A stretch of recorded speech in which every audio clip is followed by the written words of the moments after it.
The NFL Alumni Association, where legends are reborn. All right. Welcome to our home. At the new NFL Alumni Association offices in Newark, New Jersey, there is a special conference room that has a lot of meaning to the alumni members. Oh my gosh, look at the 88 chairs and the, come on. 88 conference. Oh my gosh. Oh, wow. Oh my gosh. I and John Mackey and the entire Mackey family thank everyone. Thank you for this honor.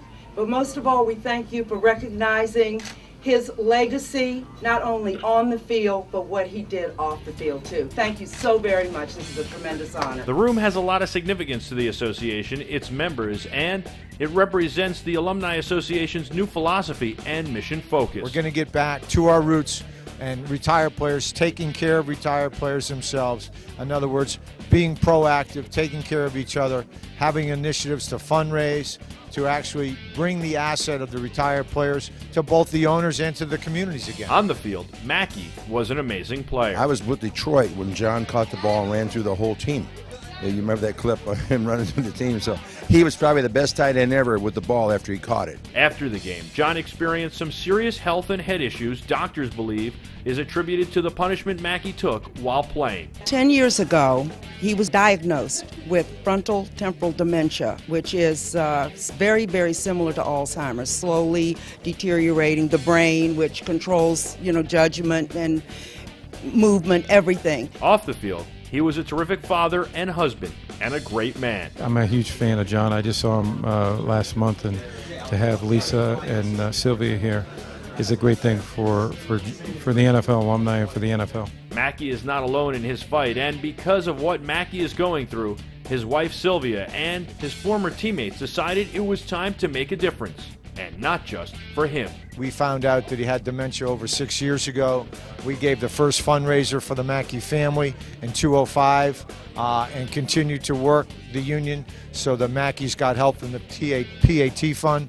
And we were the initiative that started the Mackey 88 plan. And they came up with the 88 plan, and we've all worked together, and there are 130 players under the 88 plan named after my husband. Remember, retired players prior to 1993 left the game with no health care. They literally left the game with no health care. The only thing that they had is a pension and a severance check. It's a violent game. When you play this game as long as I have, I played 14 years, you really wonder how many concussions, what happens to you down the road. You don't really know what your physical condition is until 10 or 12 or 15 years after you stop playing. So to have that program intact, to be able to have that reserve, to have $50,000 if you're home, $88,000 if you're infirm, is a big, big blessing for a lot of retired players. And so the members of the alumni and the Alumni Association can all rest a little easier with the significance of a conference room named for John Mackey. It's a tribute to one of our predecessors, one of my heroes, who has done so much for former professional athletes, both on the field and off the field as well. It means a great deal to me personally because John, I played with him for 3 years, and he's 2 months older than I am. And Sylvia and I are good friends, and tears came to my eyes when I saw that. And it just shows the human spirit, heart, and soul when you have people working hard for each other.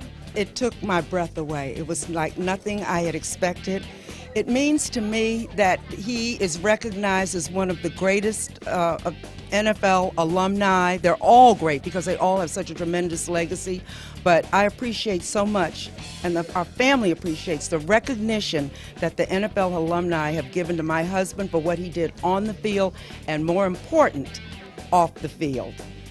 At the NFL Alumni Association's grand reopening in their new home, Newark, New Jersey, Michael Artsis, NFL Alumni TV.